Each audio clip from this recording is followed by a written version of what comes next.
Greetings, fellow classic TV fans. Today we are rejoined by the legendary Michael Gray. We haven't spoken since his highly anticipated, and might I add, much deserved, big screen cameo in the second Shazam film, Fury of the Gods. We talk about how the part came about and the fantastic friendship he's created with the film's star Zachary Levi. We also talk about a few other notable mutual friends along the way. His fascinating years as a teen idol are discussed, with some of his favorite stories of Michael Mania and the Beatles-like precautions he needed to take just to stay safe. We also talk about being from the same locale and an upcoming event which has him returning to the Bay Area for a public appearance alongside his Shazam co-star John Davy. Enjoy!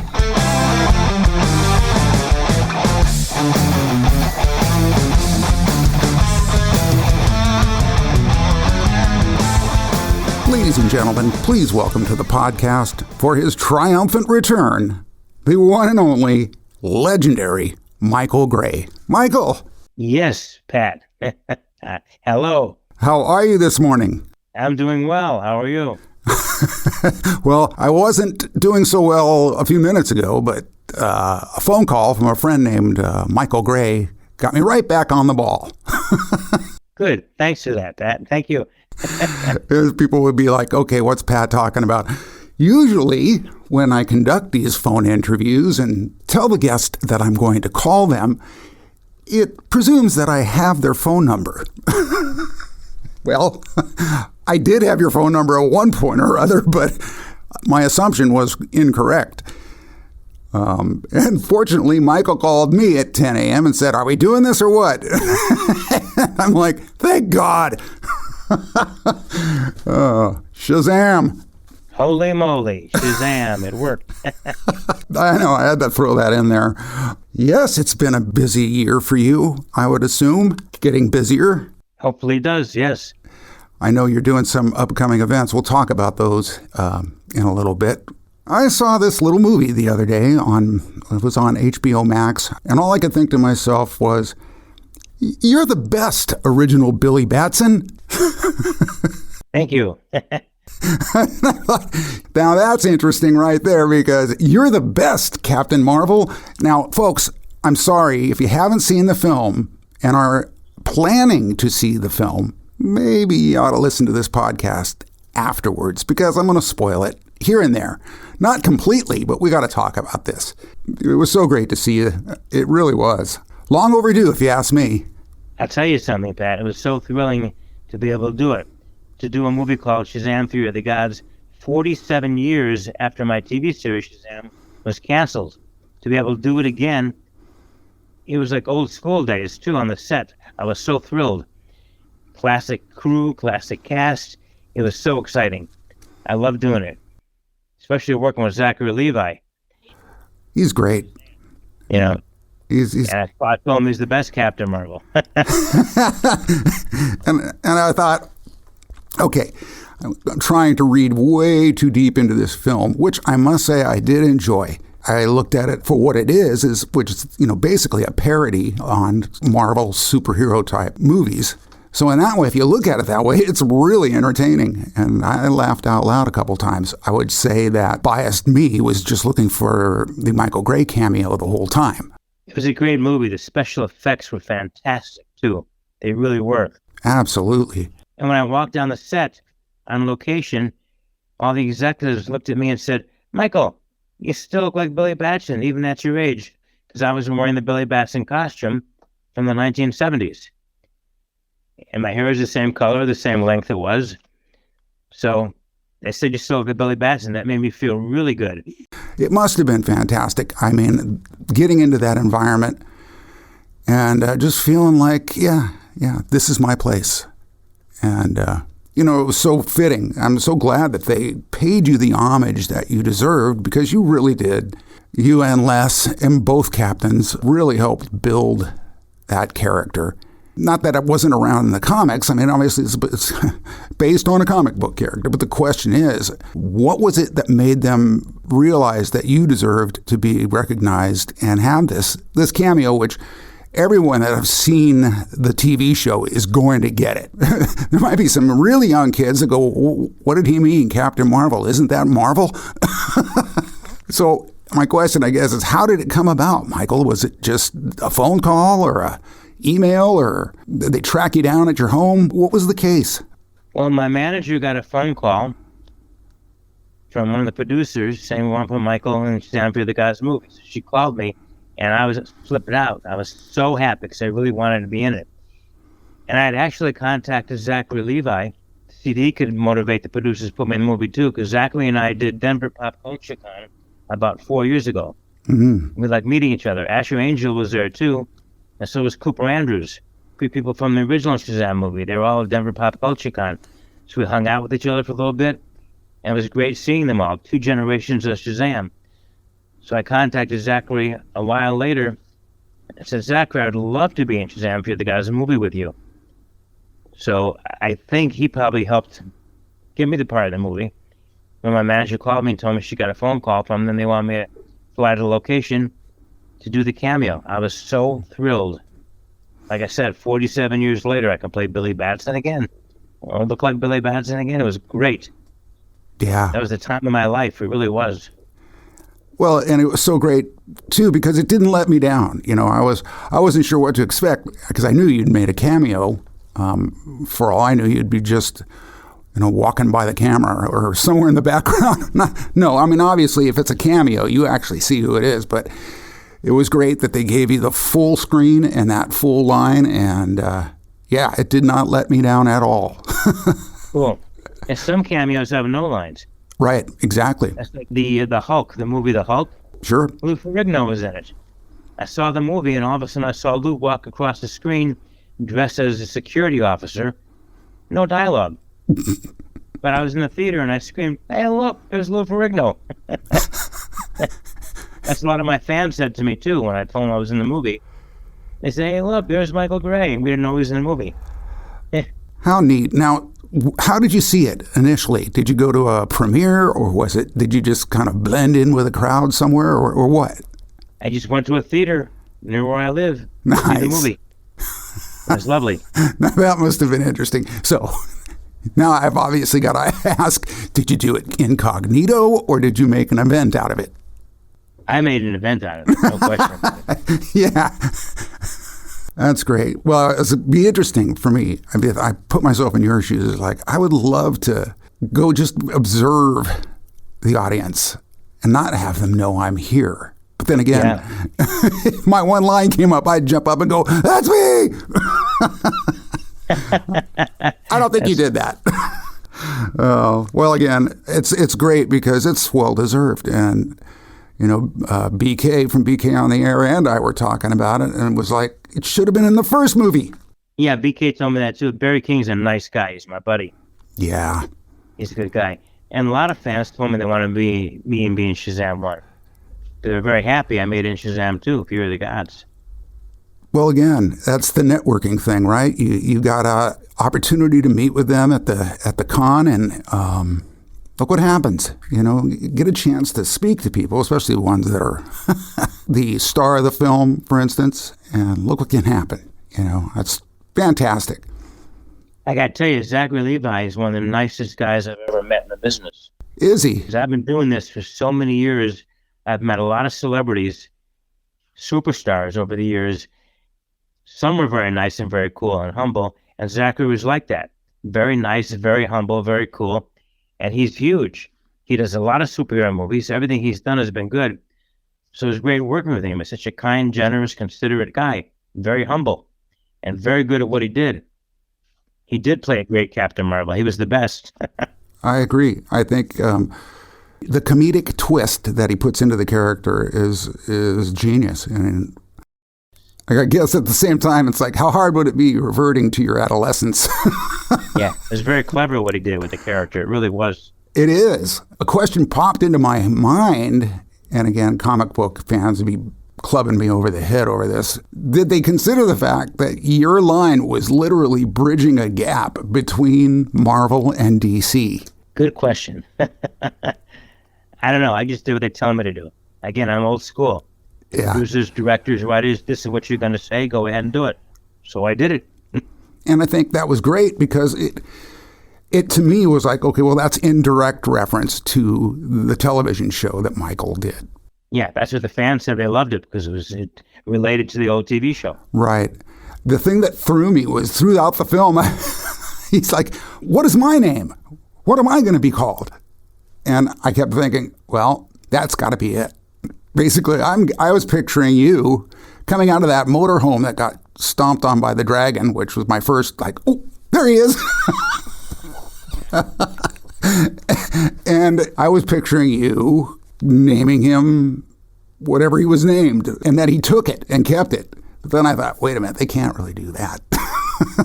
This battle between Marvel and DC might just get heated up. But that's very interesting. You know, I mean, again, I'm glad that they gave you that line because direct reference to the TV show, but it was very curious. Those companies, they're rivals. And I don't know. I wonder if they had to pay anybody. Because, again, you were able to say Captain Marvel. Obviously, we all know now Captain Marvel is a Marvel character and a woman. So clearly he wasn't referring to the same character. I just thought, that's really interesting. It was all related to my life. Shazam is my life, literally. So I even said to the director, can I possibly add a line like, "Oh, elders, fleet and strong and wise, appear before my seeking eyes. Please help Zachary Levi, Shazam, you guys, to beat up this dragon." That's what I wanted to say. Really related to the old TV series. Absolutely. That would have been it. Yeah. Because, again, it was like, what's my name? And I'm thinking, well, he's going to name him right now, Captain Marvel. And they're going to stick with it. And then I went, wait a minute. I don't think they can actually do that. I wasn't sure how my buddies were going to respond to that. John Davy, who played Captain Marvel. Yeah. Jackson Bostwick, who played Captain Marvel. I was wondering how they were going to relate to that. And I said to Zachary, to Shazam, "You're the best Captain Marvel."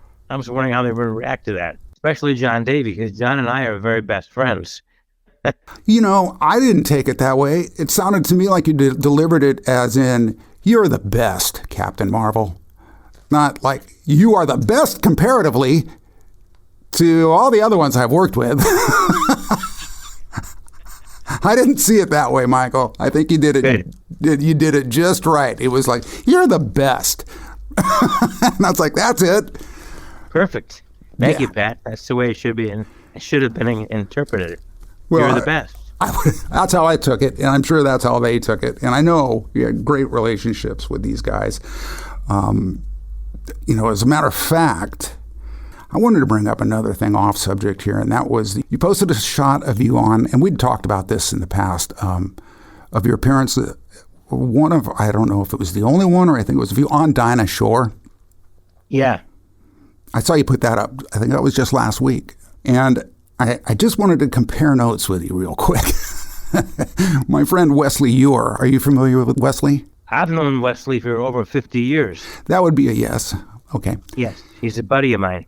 He's such a great guy. Love him. Kathy Coleman and I are dear friends. And nice. Yeah. I've done a couple of cons with Kathy and Wesley. Well, and when I saw Wesley for the first con I did with them, hadn't seen him so long, we were hugging each other and couldn't wait to see each other. It was just so fantastic. Wesley, because I literally hadn't seen him before that for about 50 years.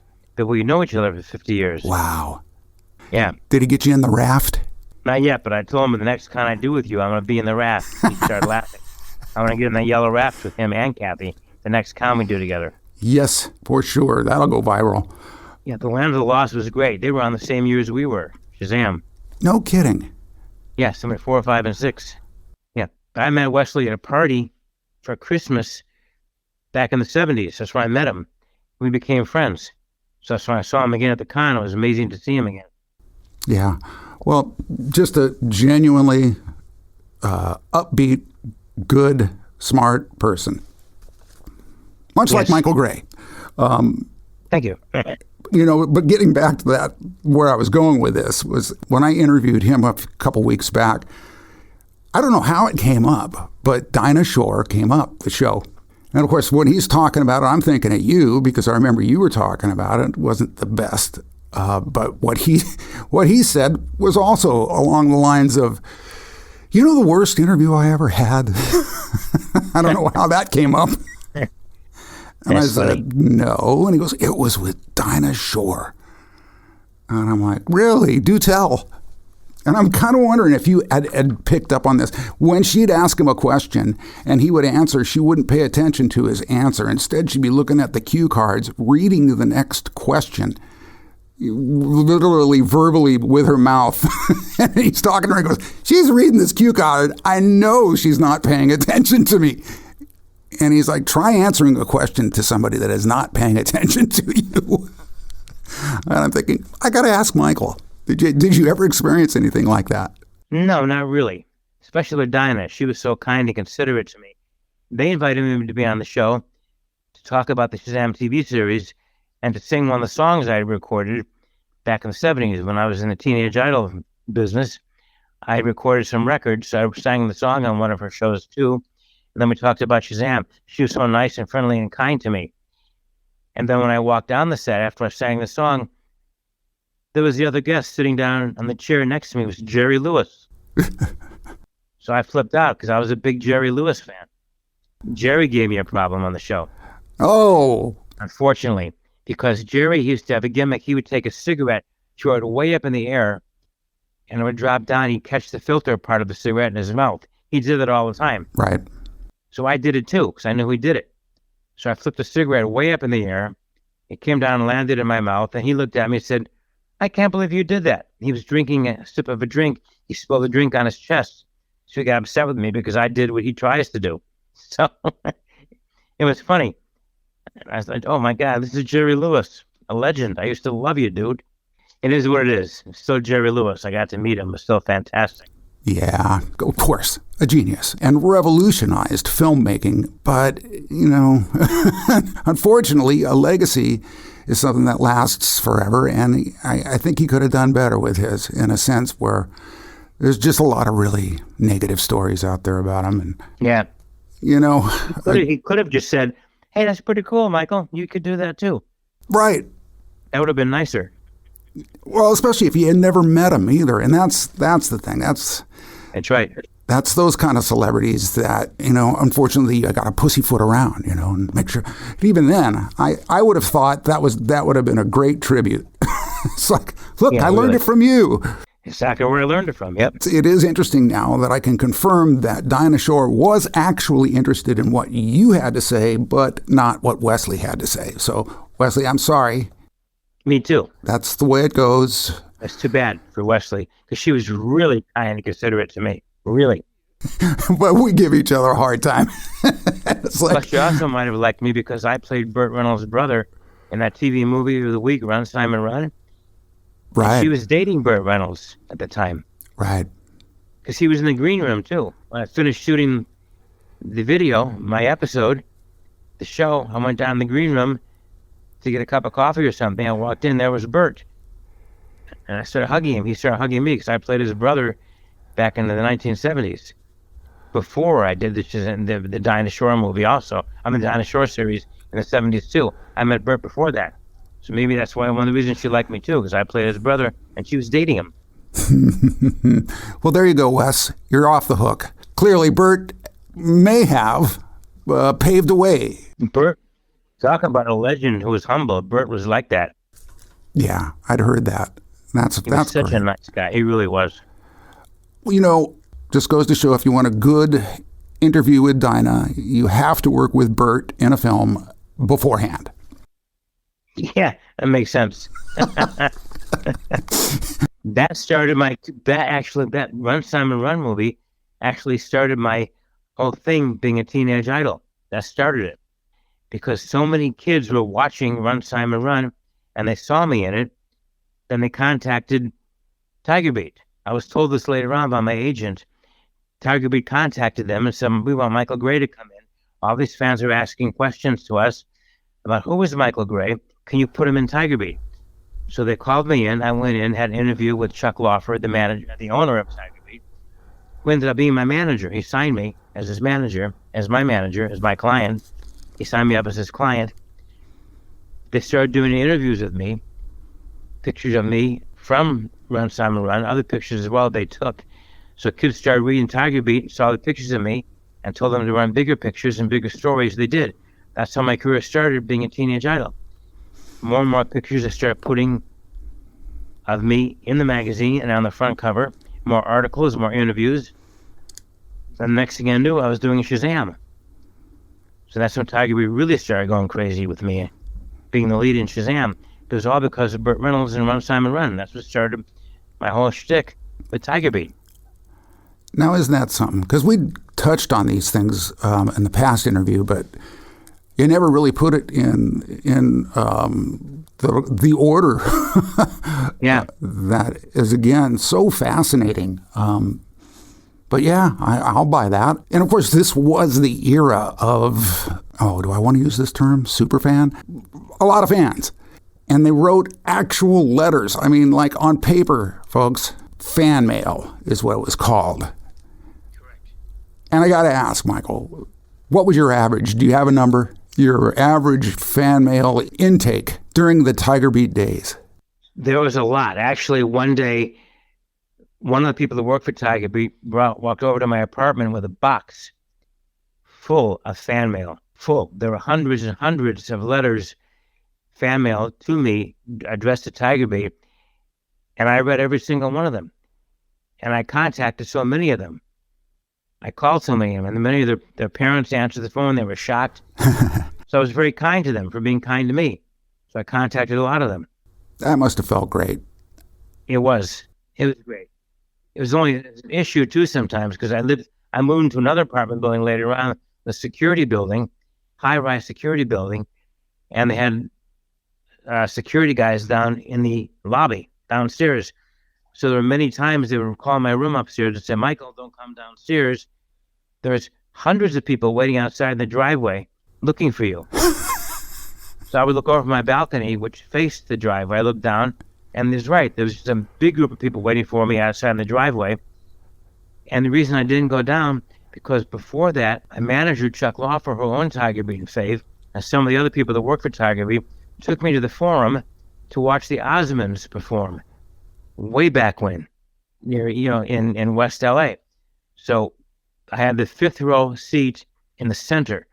So as we walked in the back of the room into the stage area, into the variety room, basically, I walked in down to the fifth row. And as I got to the fifth row, dozens and dozens of people came running up to me because they watched Tiger Beat. They read Tiger Beat. Now they wanted to watch the Osmonds perform, and they saw me. So they came running up to me and started pulling on my hair, pulling on my shirt, trying to get pieces of my clothes off, pieces of my hair to pull out to keep. Oh, look what I've got from Michael Gray. So that scared me, and the security guards picked me up, carried me across this whole auditorium, and threw me into a broom closet and locked the door. I was in there for the whole variety show, so I couldn't see it. I was in there locked into this broom closet for over an hour.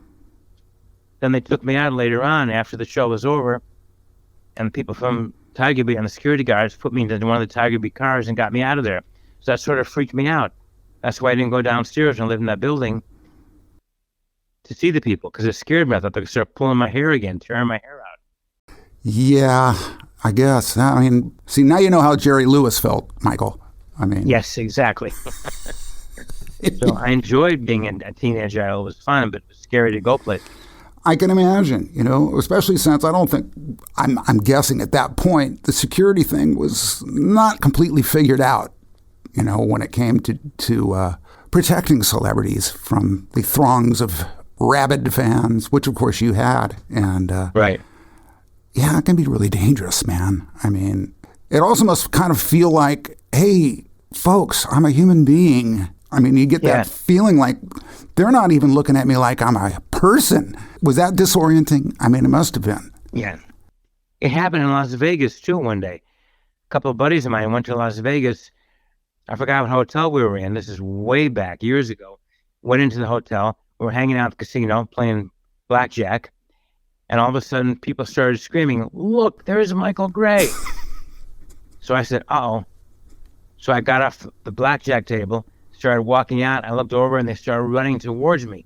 Dozens of people in the casino were chasing me. So I ran out from the casino through a door. I didn't know what door it was. I just wanted to get out of there. So I went through this door, Little did I know what door was. Talk about it not being good timing. I ran through the door, through this room, and I was going to run up. I saw there was a stage. I started running. I figured I'll run up across the stage and go in the back, go into one of the rooms and hide. And guess who was on the stage? The Osmonds. Yes. I did it again. This time I ran right across the stage while they were getting ready to start singing. So it happened again with the Osmonds. So I ran away from all those people. But, oh my gosh, Donny Osmond and his friends aren't going to be happy with me. I can see Donnie going, security, escort this man to the nearest broom closet, please. Yeah, why is he on the stage? They knew who I was because I was on the cover of Target with them many times, but still, it wasn't appropriate for me to run across their stage. Yeah, well, I think if anybody would have understood, I'm being chased by people who want to take anything and everything from me that they can grab onto. I'm sure it happened to Donnie too many times. Well, that's my point. I think a little compassion, explain the situation. He'd be like, let's put this guy in the show. Yeah. Yeah, exactly. Yeah. I'll sing with you. How wonderful, though, that era. I'm so glad that you really were able to make the most of it, have that kind of adulation, and still turn out to be this totally down-to-earth, sweet-natured guy. That's why seeing you in Shazam was like, there's poetic justice, if I ever saw it. Yeah, Shazam literally was my life. It really was. Legacy intact, Michael. Yeah, and being Teenage Idols got me in Shazam, too, as well. Got me in Shazam, not two, I mean Shazam also, the TV series. But if it weren't for Burt Reynolds, no, I think you would have made it on your own right, quite frankly. But that must have been a great stepping stone, for sure. It was a great stepping stone, for sure. Is right. You're right. Yeah.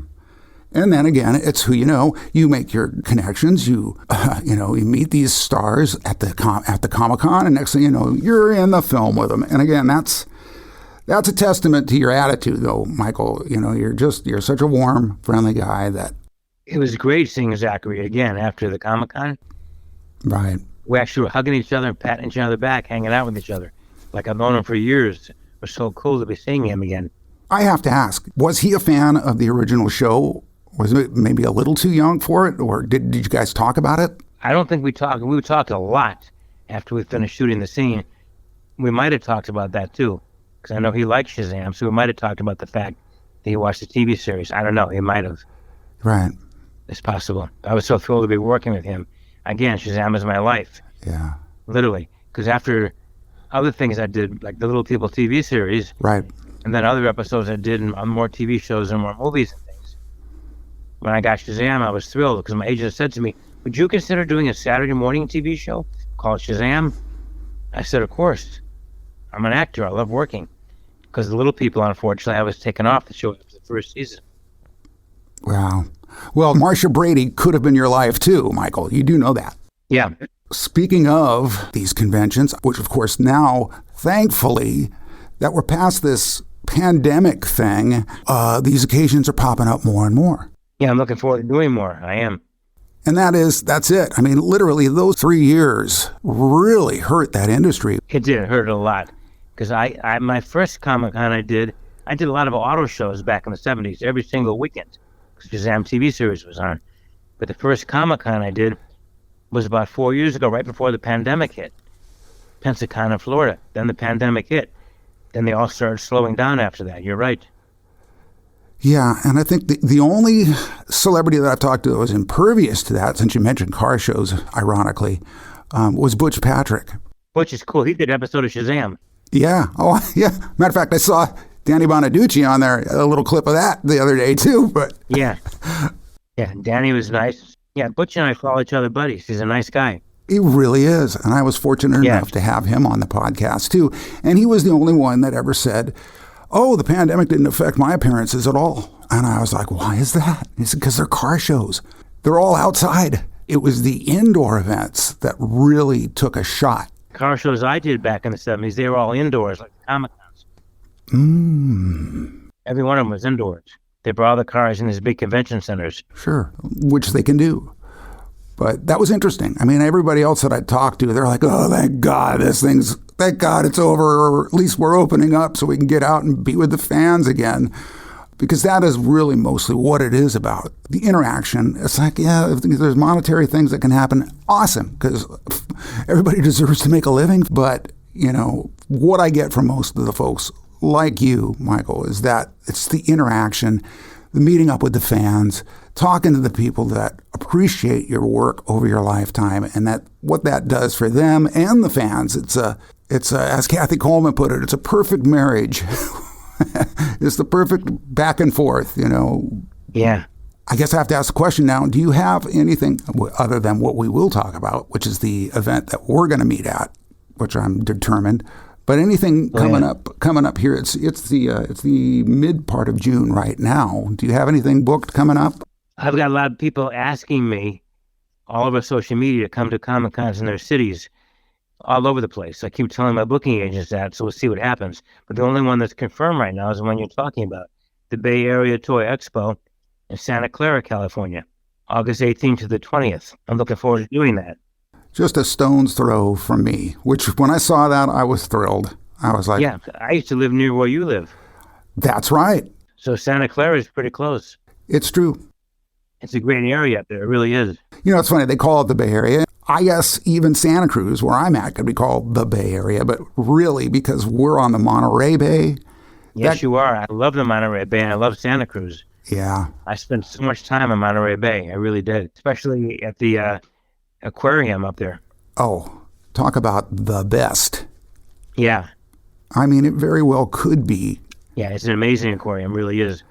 But, of course, so is the picturesque town of Monterey. I mean... Yeah. There's so many creatures in Monterey Bay, too. It's swimming around. Oh, well, yeah. I mean, that's where the trench is. And, I mean, they still haven't figured out everything down there. It's like... Sea lions, otters. Yep. Yeah. A lot of porpoises, a lot of, whales. It's amazing. Amazing bay. Yeah. Well, so the Bay Area Toy Show, Toy Expo. Yeah. August 18th, 19th, and 20th. Great. It's going to be at the convention center. And you'll be there with one of the original Captain Marvel. With John Davy, the other Captain Marvel. Yeah, we're both going to be there. Now you'll have to call him and say, actually, John, you're the best Captain Marvel. Really. Yeah, that's right. You're the best Captain Marvel, John Davy. It's all cadence. It's always like, you're the best. You were the best. John's my buddy. Yeah. And I want to keep him as a buddy. I don't want to have his enemy because he's an ex-Marine. He's also an ex-heavyweight prize fighter. And he's Captain Marvel. So you don't want to make someone like that mad at you. No, you don't. Unless you have a few gods in your back pocket, you're no match. Yeah, really. I'm glad we're good friends. Don't want him as an enemy. Yeah, exactly. Well, scary.